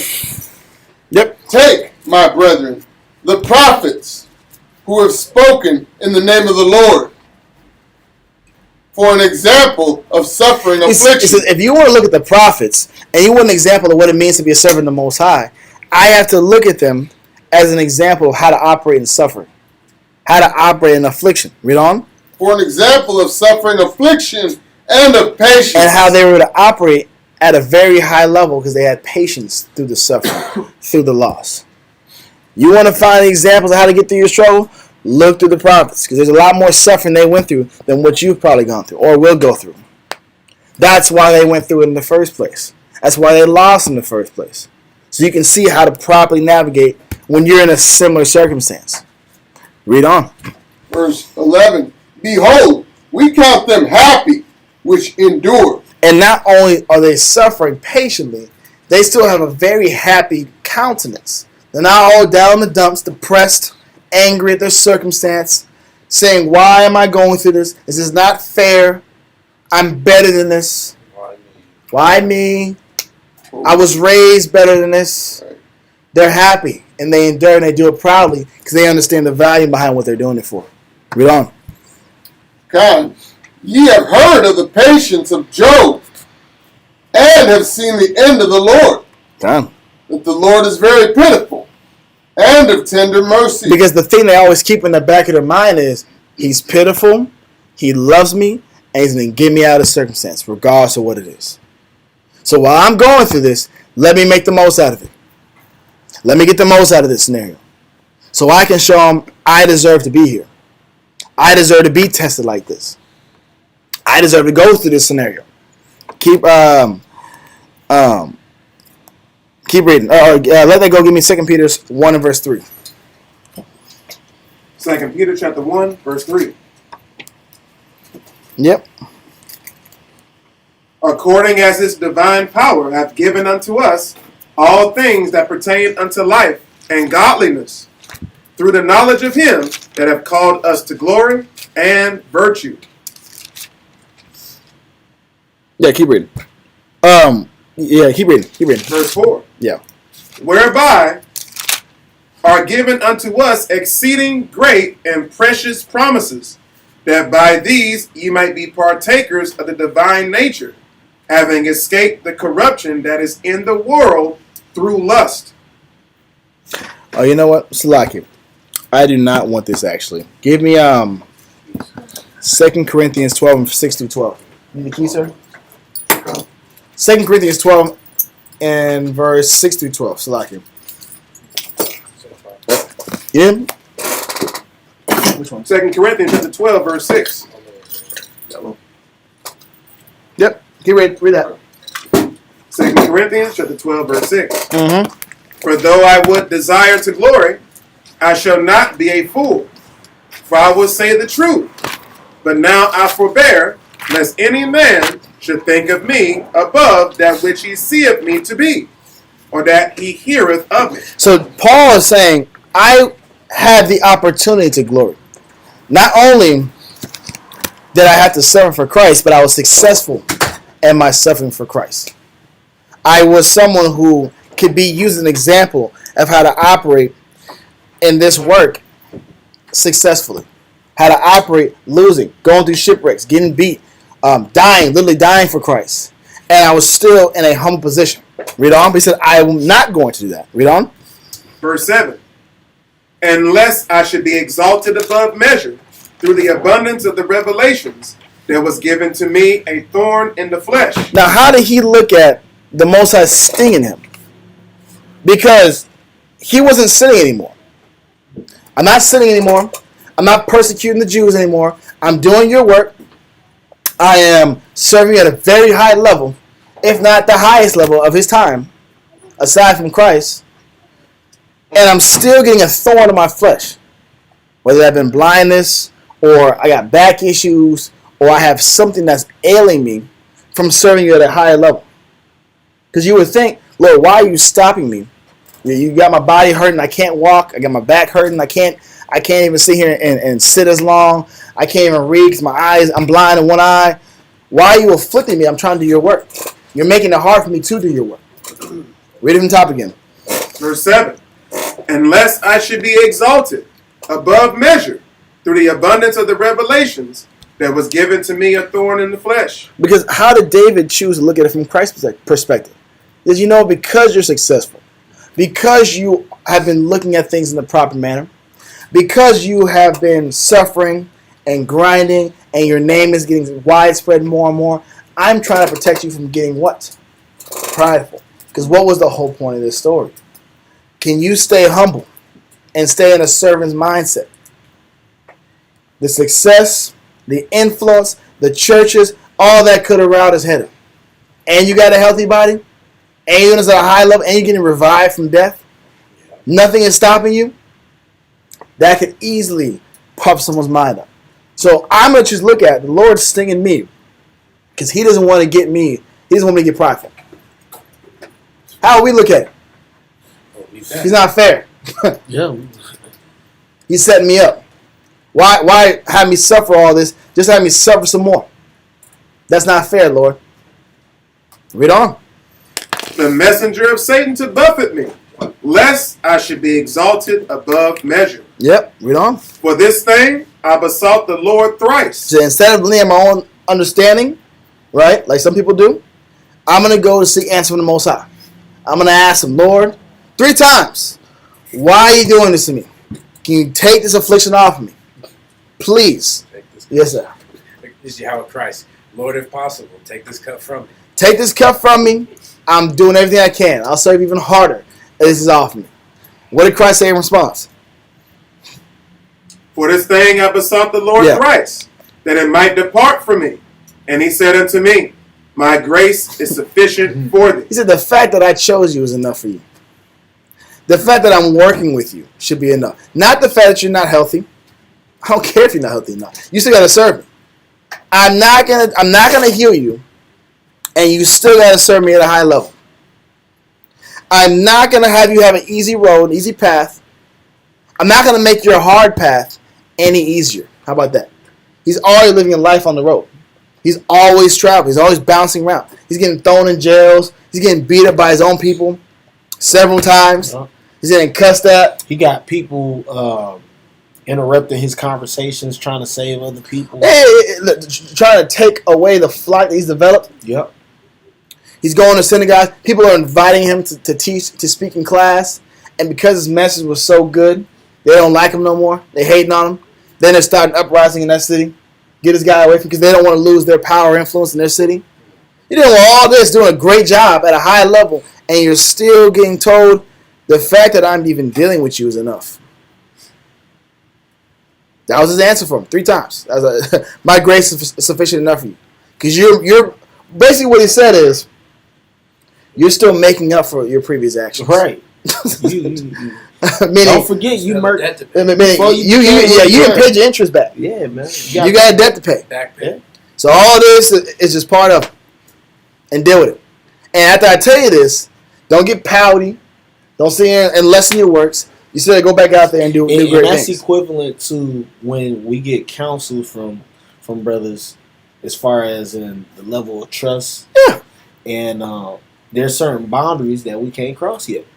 And we still are there, and we wonder why brothers can't trust me in this arena. Yep. But they don't look at the circumstances as how they got there. So like you're saying, I know I'm ready for this next step, and I'm being told you're not ready for this next step, and I got to sit here and eat the fact that you know what? At least I have this particular responsibility over me. Yeah, like for example, trucks, right? Yeah. If I go to sleep on the trucks, 9 times out of 10, I'm not gonna drive the trucks. Oh no, someone will die. Yeah, we can't have that. So if you have a track record of going to sleep, you're not gonna be responsible. You're not gonna be given responsibility over, the truck because that's a higher responsibility. But how about you work the trucks, you do a great job on the trucks, and you got a bad back. And not only do you have a bad back, you're also kind of blind. And you got to drive the truck anyway. And if you don't drive the truck, Most High is going to slam you. Because that's what Paul's had to deal with. I have to sit here and serve the Most High at a high level regardless of what I'm going through. I can't take the year off. This year, I'm just going to stay at the house and rest my back. I got to sit here and get a bad back, or I'm blind, or whatever ailment he got. And I got to still give at a high level, because if I do not, then I'm out of my talent. I'm not using my talent. I'm not embracing the responsibility the Most High gave me. Now I'm the rebellious servant. Now I'm the liar. Now I'm complaining about what I'm going through. Yeah. And I might end up in that fire and that darkness. So this is why, instead of looking at it like, you know what, Lord, you're unfair, what did he say in response? Verse 9, and he said unto me, my grace is sufficient for thee, for my strength is made perfect in weakness. Christ said, your strength, or my strength, is made perfect when you're weak. You get to really experience what I'm about when you're at your lowest point, mentally and physically. Not when you're strong, not when you're healthy, not when you have time, not when you have comforts. It's when you don't get what you want and your flesh and your mind's getting touched. And you still push forward and still grow. That's when you're in my spirit. Read on. Most gladly, therefore, will I rather glory in my infirmities, that the power of Christ may rest upon me. And this is why Paul took the mentality of, you know what? If this is how Christ is looking at it, as an opportunity to be strong in him, then I'm going to glory in everything I suffer. If I'm now strong in Christ by losing, suffering, and having this affliction, then this is now my new sense of courage and my new sense of pride. So instead of having pride in my accomplishments in the spirit, I'm going to have pride in my failures in the spirit, or my failures in the flesh. And how I had the failures in the flesh, but still accomplished this much in the spirit. So I was able to grow this far. Keep reading. Verse 10, therefore I take pleasure in infirmities, in reproaches, in necessities, in persecutions, in distresses, for Christ's sake. For when I am weak, then am I strong. It says when I'm losing and I'm not getting what I want, and I don't have necessities, meaning I don't even have what I need to survive. I don't have the water, the shelter, the daily food, daily bread. I don't even have that. And that's still, I'm looking at it as a good thing. Because I'm now growing more in virtue. Read on. Verse 11. I am become a fool in glory. This is what it means to be a fool in glory. I am now, to the world, you're looked as foolish. Because how are you so happy that you don't have X, Y, and Z? You don't have what we have.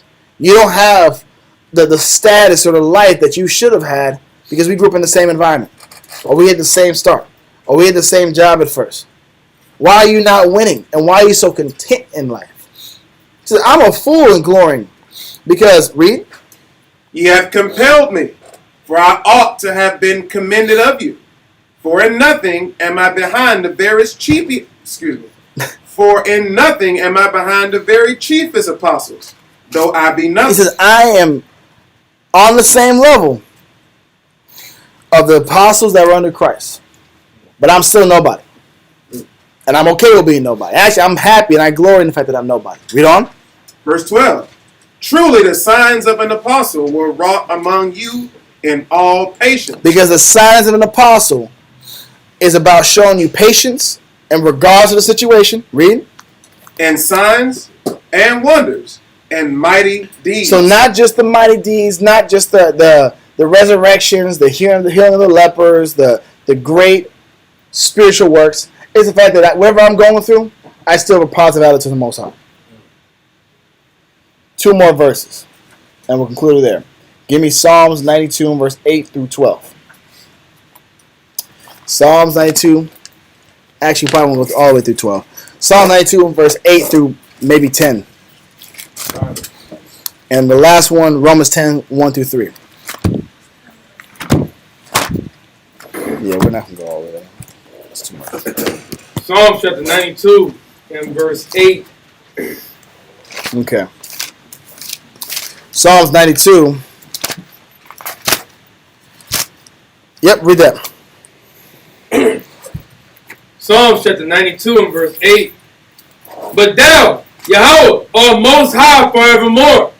For lo, thine enemies. Slack it. 94 and verse 8. Slack it. 94 and 8 through 12. Psalms chapter 94 and verse 8. Understand, ye brutish among the people, and ye fools, when will ye be wise? It says the brutish. Brutish means brutish. Brutish means ignorant or untaught. Okay? The ignorant and untaught people, you need to understand this particular thing about life. Read on. Says, he that planted the ear, shall he not hear? Meaning, the person that gave you the ability to hear, that allows you to be born. You don't think he's hearing and watching your life and analyzing everything you're going through?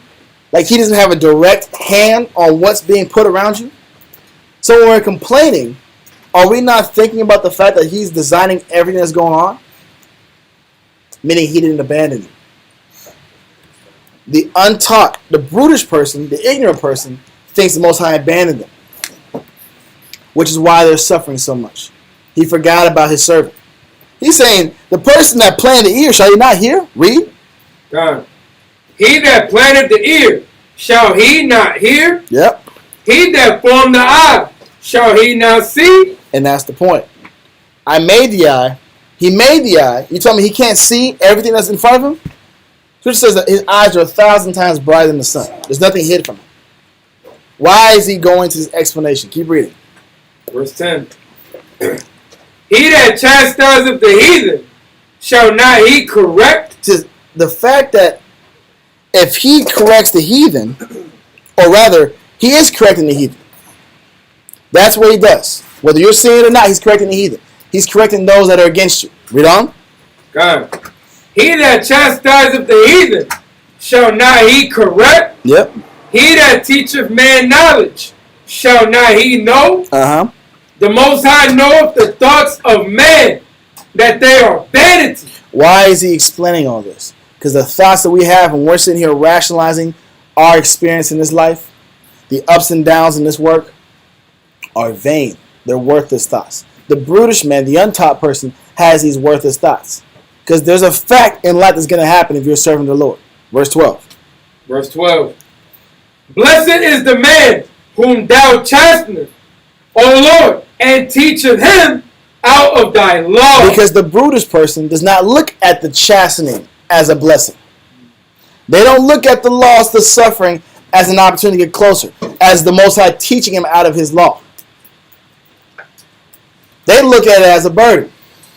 They look at it as the Most High is messing with him.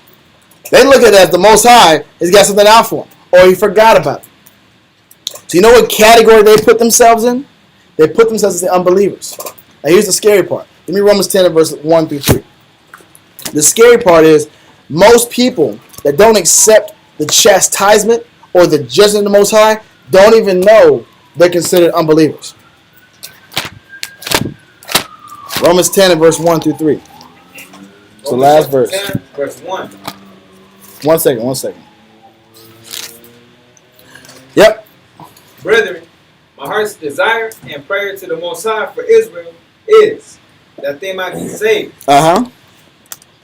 For I bear them record that they have a zeal of the Most High. Paul says, I bear them record. I know without a shadow of a doubt, our people believe in a God. Our people, like we went in on Monday, a war went into it. No, it was Saturday. We have a higher propensity to serve the Most High than the rest of the nations. That's a fact. But what do we also do as brutish people? Remember, we're dealing with the fact that, you know what? Yes, we know God loves us, but we don't know how God loves to love us. Right? That's the difference. Read on. But not according to knowledge. We have zeal with the Most High, but not according to what the Scripture says. We're not looking through the book to justify the trials, tribulation that we're getting put through as a lesson from the Most High, as a direct lesson from the Most High. Instead, what do? Read on. Verse 3. For they being ignorant of the Most High's righteousness. They being ignorant. That's why I said the brutish man is ignorant. Whether they're ignorant because they don't read, or they choose to be ignorant by ignoring what they read. The brutish man knoweth not. The brutish man, the ignorant man of the Most High's righteousness does what? And going about to establish their own righteousness. What does that mean? I have a zeal for the Most High, but I don't choose to believe that the way the Most High has handled my life and is handling my life is God's direction for me. That sounds like a lot of people. Yeah. I don't believe that the Most High is bringing me through suffering. That's not my God. My God wants the best for me. My God wants success, wants prosperity, wants favor for me. Because I'm blessed and highly favored. People don't realize blessed and highly favored means you got more attention on you. You got more stresses on your life. You got more loss coming your way. All the anointed, which are the blessed and highly favored, lost the most. But how do they all look at it? They were examples of suffering affliction with patience. We can't get through the suffering affliction. We run from the suffering affliction, so therefore we do what? We establish our own righteousness. Yep. I establish what I think is right and wrong. What I think I should have to go through or not. How much I should lose or not. I put boundaries on my own faith. I put boundaries on my own servitude. And I look up, and you're not part of the servants. You look up, and you're counted as a liar of an apostle. Because you didn't want to follow the script or the direction in which the Most High was taking you. Because you looked at it as Satan was doing it to you. Satan has got it out for me. No. Remember, Paul said, the Most High allowed the messenger of Satan to come get me.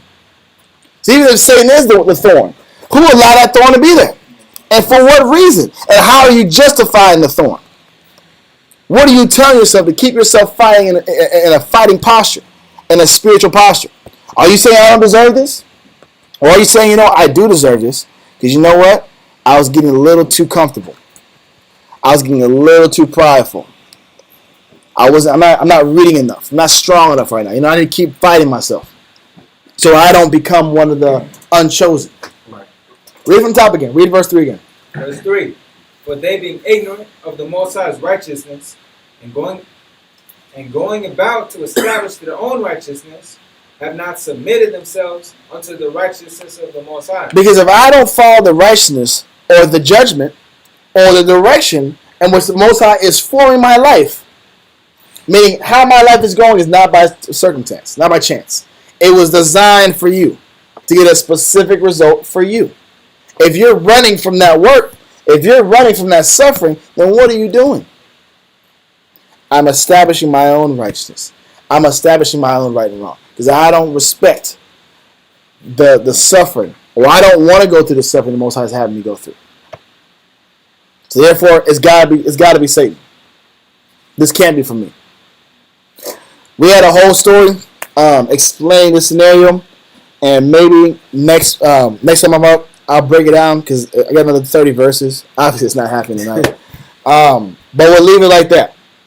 The moral of the story is, when you're getting tested, there's two things I want to take out of this.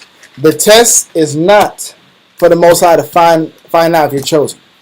It's for you to find out if you're chosen or not. The test, the suffering, the losses is for you to see where your spirit's at and where you stand with the rest. Do you stand with the people who take the suffering and can make it make sense in the eyes of the Most High from His perspective? Or are you the person who doesn't accept the judgment, doesn't accept the direction the Most High is taking you, and goes to establish his own righteousness and expect that to be honored and blessed? Part 2, or rather part 3, will be about explaining what do people do and how do they establish their own righteousness. But for now, we're going to end it right there. The water again for those that are coming out.